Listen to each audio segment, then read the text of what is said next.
안녕하셨습니까? 반갑습니다. 민수기 22장 1절에 있는 말씀을 읽겠습니다. 민수기 22장 1절에 있는 말씀입니다. 민수기 22장 1절에 있는 말씀 읽겠습니다. 이스라엘 자손이 또 진행하여 모압 평지에 진쳤으니 요단 건너편 곧 여리고 맞은편이었더라. 이스라엘 백성들이 요단 강가에 있는 약속의 땅 경계에 또다시 도착했습니다. 그러나 이번에 도착한 것은 세 번째입니다. 모압 평지에 대한 지도를 여러분들이 특별히 인터넷을 통해서 찾아보시게 되면은 이스라엘 백성들이 도착한 그 지역은 전에 이스라엘 백성들이 가데스에 도착했던 그곳보다 훨씬 더 가나안 바로 앞에 도착한 곳입니다.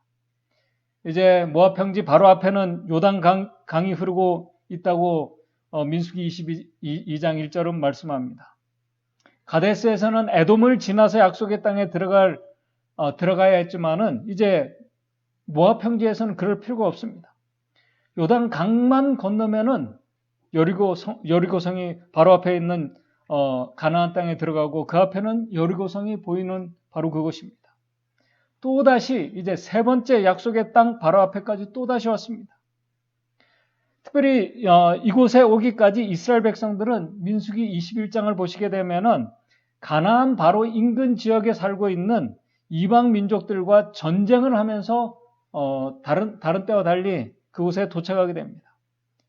하나님께서는 이제 그들의 광야 여정이 거의 다 끝났기 때문에 또 그들이 가나안 땅에 들어가서 가나안 백성들을 정복해야 하는 일들을 해야 되기 때문에 그들이 가나안 땅에 들어가기 전에 미리 하나님께서 그들의 가운데 역사하시고 가나안 민족 그 인근에 있는 이방 그 민족들을 하나님의 백성들이 전쟁을 통해서 승리하는 그 경험을 하게 하십니다. 하나님께서 주시는 승리의 기쁨이 어떤 것인지를 그들이 경험하면서 지금 모압 평지까지 도착한 것입니다. 지금 이제 이 경험을 하면서 이스라엘 백성들은 지금 누구의 힘을 의지해서 약속의 땅에 들어가게 되는지, 그리고 그곳에서 어떻게 이방 가나안 민족들을 정복해야 되는지를 조금씩 배우면서 그곳까지 도착하게 된 것입니다. 광야 40년 여정이 이제 거의 끝나고 있는 것입니다. 그런데 바로 이 시점에서 우리가 좀 깨달아야 할 중요한 사실은 광야 40년 훈련을 받아온 이스라엘 백성들이 40년의 기간이 지났음에도 불구하고 여전히 달라지지 않고 변화되지 않고 거룩하지 못한 상태에 있다는 것입니다. 몸은 약속의 땅 가까이 와 있는데 그들의 마음은 여전히 하나님의 약속과 약속의 땅과 사실은 마음은 멀어져 있다는 것입니다. 영적인 면으로 설명한다면 40년 전이나 지금이나 하나님의 약속보다는 눈에 보여지는 것들, 실제로 그들이 경험하고 지금 그들 앞에 일어나고 있는, 경험되고 있는 것들에 그들의 생각과 마음이 사로잡혀 있었다는 것입니다. 저는 이런 상태에 있는 하나님의 백성들의 모습이 특별히 마지막 재림 성도들에게 주는 정말 그 교훈이 크다고 생각합니다. 하늘 경계선에 서 있다고 하는 재림 성도들이 지금 바로 이 하늘 약속의 땅 바로 경계에서 이스라엘 백성들이 경험하는 이 교훈들을 우리가 깊이 생각하며 교훈을 배워야 할 것이라고 생각이 됩니다. 생각해 보시기 바랍니다. 40년 전에 하나님의 백성들은 하나님께서 행하신 일들을 보았습니다. 하나님의 구원의 은혜가 어떤 것인지 경험했습니다. 그분의 은혜의 능력으로 출애굽했습니다. 40년 이 시간을 보내면서 참 많은 하나님의 능력을 그들이 매일 보며 기적들을 보며 경험해 왔습니다. 그런데도 백성들의 생각은 그들이 생각하는 것들, 느끼는 감정들, 그들에 대한 믿음의 반응들, 영적인 상태는 그때나 지금이나 여전히 변화되지 못한 상태에 있었다는 것입니다. 그러는 동안 가나안 민족들은 하나님께서 그들 이방 민족들에게 하나님께 주신 은혜의 기간이 지나가고 있었습니다. 가나안 민족들은 하나님께 주신 은혜의 기간을 무시하면서 그들만의 죄악의 잔을 채워가고 있었다는 말입니다. 이방인들에게 주신 은혜의 시간도 끝나고 있었다는 것입니다. 바로 그런 상태와 배경 속에서 하나님의 백성들이 지금 약속의 땅 바로 앞에 요단 강가의 앞에 도착한 것입니다. 하나님의 약속이 실현되려는 정말 중요한 순간입니다. 한 사람, 한 백성들, 아니 한 나라의 운명이 결정되려는 아주 중요한 순간들입니다. 그런데 바로 그 중요한 순간에 하나님께서는 약속의 땅에 들어갈 수 있는 믿음을 가진 자들과 들어가지 못할 자들을 바로 그곳에서 분별해내는 체질 작업을 하시려고 합니다. 그 내용이 민수기 22장부터 25장에 기록되어 있습니다. 그냥 하나님께서 백성들을 들여보내주시면 되는데 그렇게 하지 않고 하나님께서 특별한 사건을 통해서 하나님의 백성들을 구별해내는 작업을 하십니다. 저는 오늘 이 시간 약속의 땅 바로 앞에 일어난 특별히 민수기 22장에서 25장의 사건을 중심으로 이 은혜의 시간이 끝나기 전에 하나님의 백성들 안에 일어나게 될 흔들림에 대해서 좀 같이 생각해 보고자 합니다. 오늘 이 시간에는 서론적인 말씀으로 좀 시작을 하려고 합니다.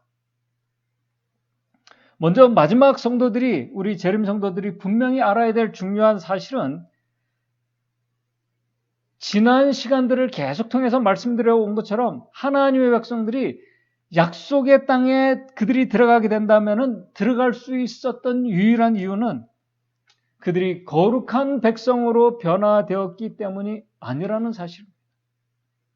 만약에 거룩한 사람으로 변화된 사람이 약속의 땅으로 들어가야 한다면 이스라엘 백성들 중에서 모세가 제일 먼저 약속의 땅에 들어가야 할 사람입니다.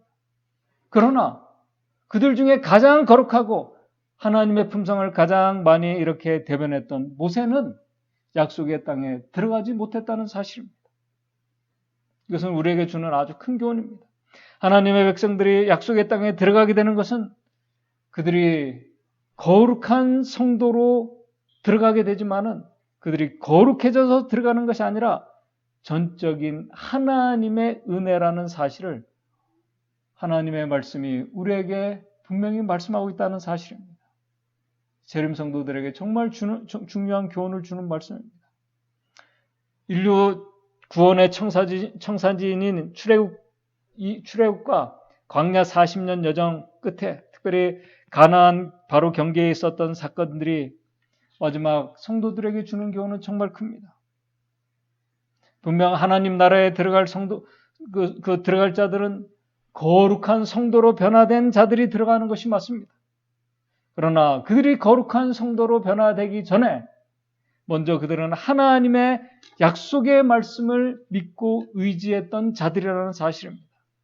바로 그런 자들에게 주시는 은혜가 약속의 땅이라는 사실을 우리는 기억해야 할 것입니다. 이 순서가 바뀌면 정말 이 순서가 중요한 것입니다. 사실 이스라엘 백성들이 출애굽해서 광야 40년 여정을 지나는 모든 여정도 하나님의 은혜로운 것입니다. 약속의 땅에 들어가는 것도 같은 원리입니다. 이 원리는 그때나 지금이나 동일한 원리입니다. 그리고 이 잿된 세상의 심판과 멸망도 가나안 민족들이 하나님께서 주신 은혜의 기간을 그들이 무시하고 죄악의 잔을 스스로 가득 채웠던 것처럼 이 세상도 하나님의 은혜를 무시하면서 죄악의 잔을 가득 채웠기 때문에 이 세상은 하나님의 심판으로 종말을 맞이하게 될 것이라는 사실입니다. 은혜의 시간은 하나님의 백성들에게만 주어지는 시간이 아닙니다. 이방인들, 세상 사람들 모두에게 지금도 동일하게 그들에게 은혜의 시간을 주십니다. 그럼에도 그들이 멸망을 당한다면 그것은 그들이 하나님의 은혜를 거절하고 무시한 결과라는 사실입니다. 이 중요한 교훈을 신명기 8장 2절 3절에서 이렇게 말씀을 합니다. 잘 아시는 말씀입니다. 내 하나님 여호와께서 이 40년 동안에 너로 광야의 길을 걷게 하신 것을 기억하라. 잘하시는 말씀입니다. 하나님의 말씀은 그 중요한 이유를, 광야 길을 걷게 하신 이유를 생각해 보라는 것입니다. 그 이유는 이는 너를 낮추시며 너를 시험하사 내 마음이 어떠한지 그 명령을 지키는지 아니 지키는지 알려 하심이니라. 3절에 너를 낮추시며 너를 줄이게 하시며 또 너도 알지 못하며 내 열조도 알지 못하던 만나로 내게 먹이신 것은, 사실 이 모든 과정이 그들은 매일 만나를, 하늘의 만나를 먹은 것 은혜가 아닙니까? 그것이 은혜입니다. 그렇게 그들이 은혜로 살아간 것입니다. 내 열조도 알지 못하던 만나로 내게 먹으신 것이 사람이 떡으로만 사는 것이 아니요 여호와의 입에서 나오는 말씀으로 사는 줄을 너로 알게 하려 하심이니라. 하나님께서는 그때나 지금이나 하나님의 백성들 모두가 하나님께서 우리 가운데 역사하신 은혜를 기억하며 그분의 약속의 말씀을 믿고 여전히 그 약속의 말씀을 붙잡고 믿음으로 살아가기를 원하십니다. 하나님께서 아브라함에게 가나안과 그 주변 땅을 주실 것을 약속하시면서 창세기 15장 16절에 이런 말씀을 하셨습니다. 내 자손은 4대 만에 이 땅으로 돌아오리라. 400년이 지난 후에 들어오게 될 것을 약속하십니다. 여기에 대한 주석을 엘렛 화이트이 이렇게 주석합니다. 아브라함과 그의 자손들은 가나안에 있으면서 그러면서 창세기 15장 16절에 먼저 이렇게 말씀합니다. 내 자손은 4대 만에 이 땅으로 돌아오리라. 이는 아직 그 돌아올 때가 되지 않은 이유는 이는 아모리 족속의 제약이 아직 관영치 아니함이니라 하시더라. 아직 그들의 제약의 잔이 차지 않았다는 것입니다. 잘 아시는 말씀입니다. 엘렌 화이트이 말합니다. 아브라함과 그의 자손들은 가나안에 있으면서 참 하나님에 대하여 충실히 증거함으로써 그 땅 거민들로 그들의 제약된 길에서 돌이킬 기회를 갖게 하였다. 아브라함은 이방 민족들이 하나님을 알고 그들이 죄된 그 길에서 돌이킬 수 있는 기회를 성실하게 아브라함은 이행했습니다. 오늘 우리는 그렇게 잘하지 못합니다. 우리가 배워야 할 중요한 교훈입니다. 가나안의 나라들이 돌이킬 수 없는 지경까지 죄로 은혜의 기간을 다 소비해버린 후에야 하나님께서 그들의 땅을 버리셨다. 자신들의 죄악으로 그들은 점차 하나님의 인내의 한계에 이르고 있었다. 죄악의 잔이 차서 그 한계에 이를 때까지 하나님의 심판은 지연된다. 어느 나라든지 다 은혜의 기간이 주어졌다. 그래서 신명기 8장 4절 5절에 이렇게 말씀을 하는 것입니다. 8장 4절에 아주 중요한 말씀을 하십니다. 내 하나님 여호와께서 그들을 내 앞에서 쫓아내신 후에 네가 심중에 이르기를 나의 의로움으로 인하여 여호와께서 나를 이 땅으로 들여서 그것을 얻게 하셨다 하지 말라. 나의 의로움 때문에 이 민족들을 하나님께서 쫓아내고 나를 이곳으로 들여보냈다고 말하지 말라는 것입니다. 실상은 이 민족들의 악함을 인하여 여호와께서 그들을 내 앞에서 쫓아내심이니라. 네가 가서 그 땅을 얻음은 너의 의로움을 인함도 아니요 내 마음이 정직함을 인함도 아니요 이 민족의 악함을 인하여 내 하나님 여호와께서 그들을 내 앞에서 쫓아내심이니라. 여호와께서 이같이 하시면 내 열조 아브라함과 이삭과 야곱에게 하신 맹세를 이루려 하심이니라. 앞에서 말씀을 드린 것처럼 하나님의 약속의 땅은 그분의 약속의 말씀을 믿음으로 붙잡고 사는 자들, 약속의 말씀을 의지해서 순종하는 자들에게 주어지는 은혜라는 사실을 우리는 기억해야 할 것입니다. 그리고 세상 멸망은 지금 그들에게 주신 은혜의 기간을 그들이 주었음에도 불구하고 그 은혜를 무시하고 거절한 자들의 결과라는 사실입니다. 오늘 우리는 성경과 증언의 말씀을 통해서 말씀하고 있는 은혜의 기간이 끝나가고 있는 징조들이 매일 성취되는 뉴스들을 우리는 보고 듣고 있습니다. 정말 죄악의 잔이 이 세상에 가득 찼습니다. 지금은 개인의 이심과 교만이 아니라 국가적인 이기심과 교만이 가득 찼습니다. 하나님이 아니라 사단의 지도를 받고 있음을 우리는 뉴스를 통해서 확인할 수 있습니다. 그렇게 국가적으로, 세계적으로, 개인적으로 죄악의 잔이 가득 찼다는 것은 바로 이 세상을 향해 하나님께서 주신 은혜의 시간의 끝이 가까웠다는 것입니다. 마지막 날 사건에도 이렇게 말씀합니다. 국가의 통치자들이 사단의 정책에 따라 행동하여 저들 스스로 불법의 사람의 편에 가담하는 국가적인 배도의 때에 바로 그 때가 죄악의 잔이 가득 찰 때이다. 국가적인 배도는 국가적인 패망을 알려주는 신호이다. 이 세상 멸망을 알려주는 신호라는 것입니다. 이 세상에 죄악이 가득 찼습니다. 반면에 하나님의 백성들은 하나님을 끝까지 신뢰하며 하는 훈련이 다 맞춰져 갔을 때 하나님께서는 이 세상을 심판하고 그분의 백성들을 데리러 오실 것입니다.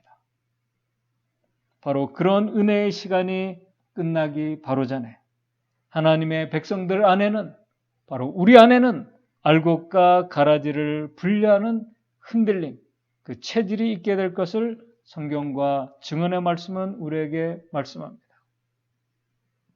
우리는 특별히 증언의 말씀을 통해서 우리 재림 성도들은 하나님의 백성들이 어떻게 이 교회 안에서 흔들리며 알곡과 가라지로 분리되어 가는지를 여러분들이 증언의 말씀을 통해서 보고 읽고 배우고 알고 있습니다.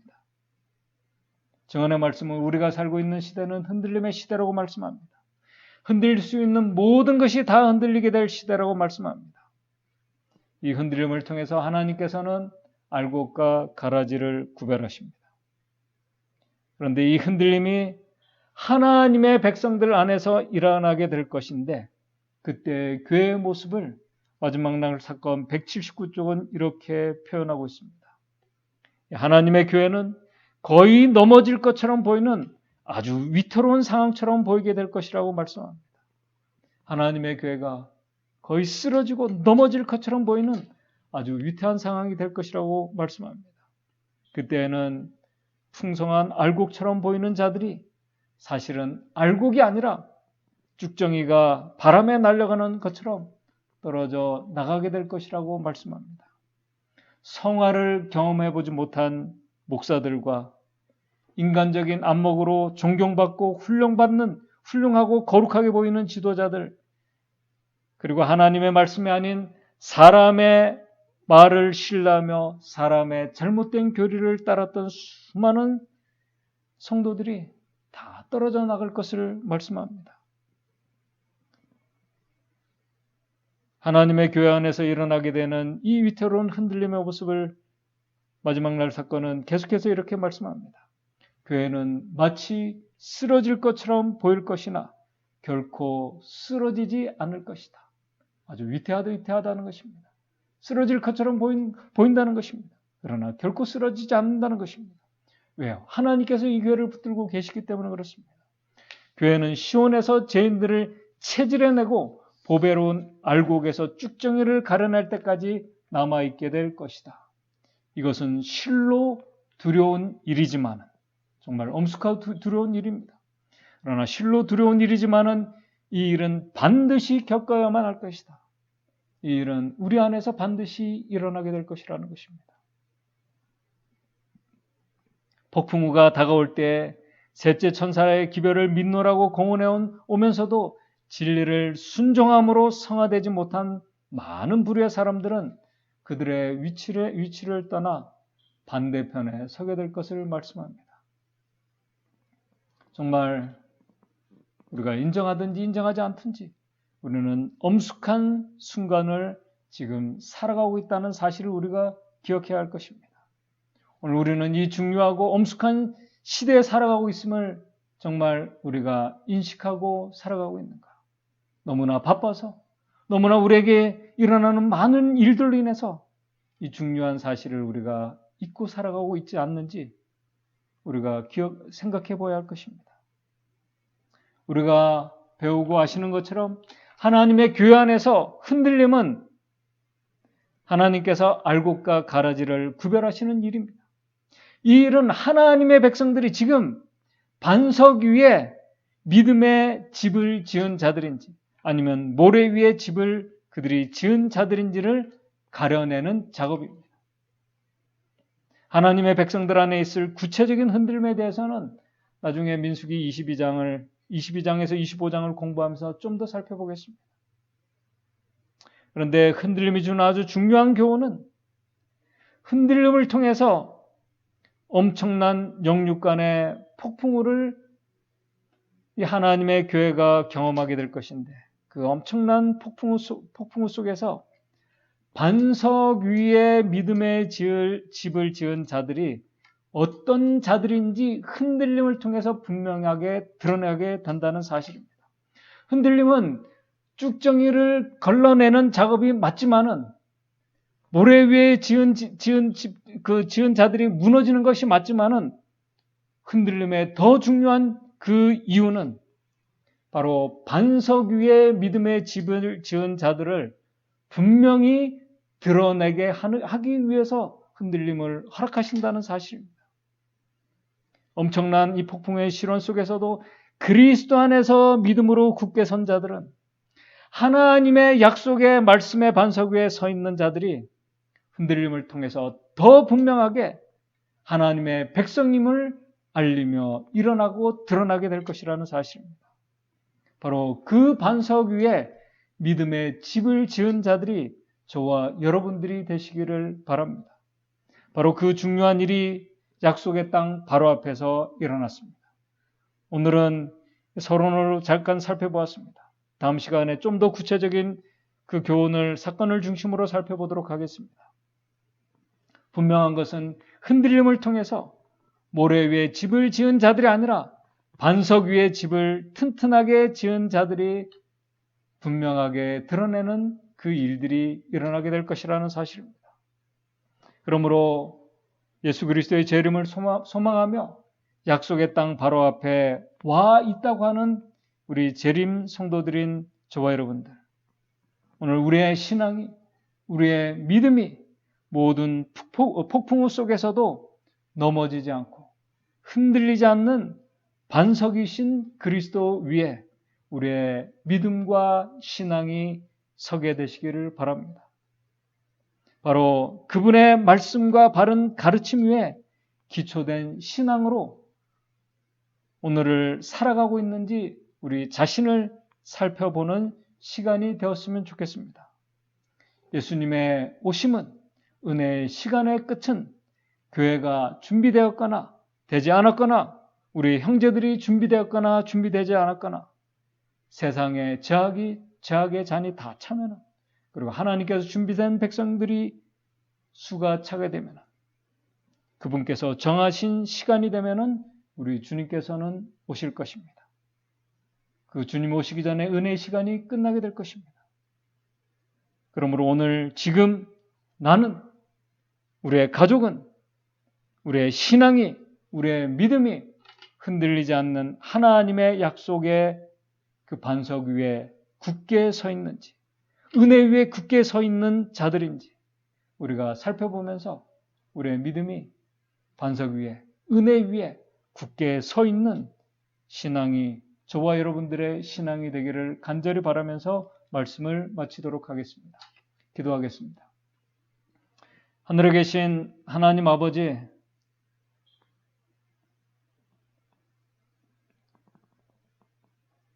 하나님의 백성들이 40년 광야 여정을 지나서 긴 시간을 지나서 약속의 땅에 가까이 왔습니다.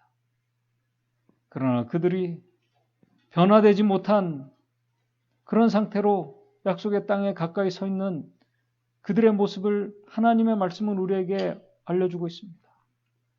오늘 예수 그리스도의 재림이 가까웠다고 하고 주의 오심이 가까웠다고 하고 하늘 경계선에 우리가 와 있다고 하는 우리 자신들의 모습이 바로 가나안 경계 앞에 서 있는 이스라엘 백성들의 모습이 우리의 모습이 아닌지를 우리 자신들이 꼭 살펴볼 수 있도록 도와주시옵소서. 이제 하나님께서 주신 은혜의 시간이 끝나기 바로 전에 하나님의 백성들 안에 큰 시련과 생각지 않은 흔들림을 통해서 하나님께서 알곡과 가라지를 구별하시고 반석 위에 믿음의 집을 지은 자들과 모래 위에 집을 지은 자들을 구별해 내실 때 우리 믿음의 성도들 모래 위에 집을 지은 자들이 아니라 결코 흔들리지 않고 넘어지지 않는 견고한 반석이신 그리스도 위에 그분의 은혜 위에 그분의 약속의 말씀 위에 믿음의 집을 지은 성도들이 우리 믿음의 성도들 될 수 있도록 도와주시옵소서. 그래서 정말 하나님께서 반석 위에 집을 지은 자를 분명히 이 세상에 드러내게 하실 때 바로 그런 반석 위에 집을 지은 자들이 우리 믿음의 성도들 될 수 있도록 도와주시옵소서. 그래서 주님의 은혜로 은혜의 능력으로 그 모든 시련과 흔들림의 그 모든 것을 지나 주님께서 준비하신 약속의 땅에 감사함으로 들어갈 수 있는 우리 모든 성도들 될 수 있도록 도와주시옵소서. 이 안식일 그 하나님의 돌보심과 은혜를 기억하며 감사하고 주님께 영광 돌리는 복된 안식일 될 수 있도록 주님 인도해 주시옵소서. 예수님의 이름으로 기도드리옵나이다.